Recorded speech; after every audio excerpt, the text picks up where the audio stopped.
जैकबाबाद के गोठ अहमद मियाँ सुमरो में कायम गवर्नमेंट बॉयज़ प्राइमरी स्कूल होद खान लोहर एट गुलाम मुस्तफ़ा थहीम गुज़िरियल 20 सालन खां इलाके के ॿारनि खे तालीम फ़राहम करे रहियो आहे।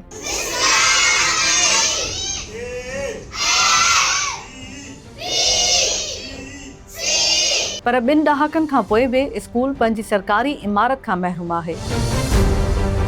सरकारी इमारत न हुजण सबबि कॾहिं मस्जिद त कॾहिं किराए जे घर में क्लास हलाइणा पवनि था, जॾहिं त बुनियादी सहूलियतुनि जी खोट बावजूद उस्ताद ऐं शागिर्द तालीम जो सिलसिलो जारी रखियो पिया अचनि। स्कूल में हिन वक़्तु 150 खां वधीक शागिर्द ऐं शागिर्दियाणियूं तालीम हासिल करे रहिया आहिनि, जिन खे पढ़ाइण लाइ रुगो 2 उस्ताद मुक़रर आहिनि। उस्तादनि ऐं शागिर्दनि जो चवणु आहे त मुस्तक़िल इमारत न हुजण सबबि खेनि केतिरनि ई ॾुखियाईनि खे मुंहुं ॾियणो पवे थो ऐं ॿार बहितर तालीमी माहौल खां महरूम आहिनि। हिते सरकार जे तरफ़ों बिल्डिंग नाहे मिलियल।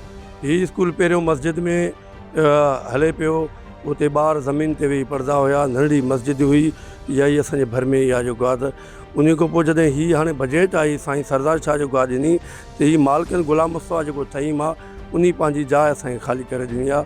असां उते स्कूल हलायूं था। उन नंढड़ी बजट हुई, उन मां असां जेतिरो थी सघियो आहे फर्नीचर बि वरितो आहे, सोलर प्लान बि वरितो आहे, 2 प्लेटां ऐं पखा खणाया आहिनि। बाक़ी अञा खोड़ हिते ज़रूरत आहिनि। असां वटि तक़रीबन 100+ ॿारनि ऐं 2 उस्ताद आहियूं असां। त असां सरदार शाह वज़ीर तालीम खां पंहिंजो डी ओ प्राइमरी खां ऐं जेको वसारनि खां अपील कयूं था त महिरबानी करे हिन जेको आहे सो असांजे GBP होद खान लोअर एट गुलाम मुस्तफ़ा थहीम खे असांखे जेको आहे सो बजट फ़राहम कयो वञे, जीअं असां जेको आहे सो वधीक जेको आहे सो हिननि खे ॿारनि खे मयारी तालीम बि ॾेई सघूं ऐं जेको आहे सो जीअं हिते हिननि खे मुश्किलातूं आहिनि उहो असां दूर करे सघूं। हिते बिल्डिंग न आहे, हिते बिल्डिंग ॾिनी वञे, शागिर्द हेठि ज़मीन ते वेंदा हुया, अॻु में मस्जिद में स्कूल हुयो, हाणे हिते बिल्डिंग वरिती आहे किराए जी, पर हिते सहूलियत का बि न आहे। फर्नीचर जी हाणे बजट आई आहे, साईं सरदार शाह ॾिनी आहे, हुन फर्नीचर हिननि उस्तादनि वरितो आहे, सभु शइ सहूलियत आहिनि। पाणी थधो आहे, पाणी बि हिते नलको जो उहो न आहे, ॿियनि हंधि भराईंदा आहिनि। बर्फ़ आहे जेके आहे माना सहूलियत आहिनि, उहे उस्ताद करनि था। जगह न आहे, 16 बाल खोड़नि, बिल्डिंग न आहे, 16 घणी बिल्डिंग ठहिराए ॾियो महिरबानी कयो। उस्तादनि जगह अची आहे किराए ते, असां 16 में वेठा आहियूं।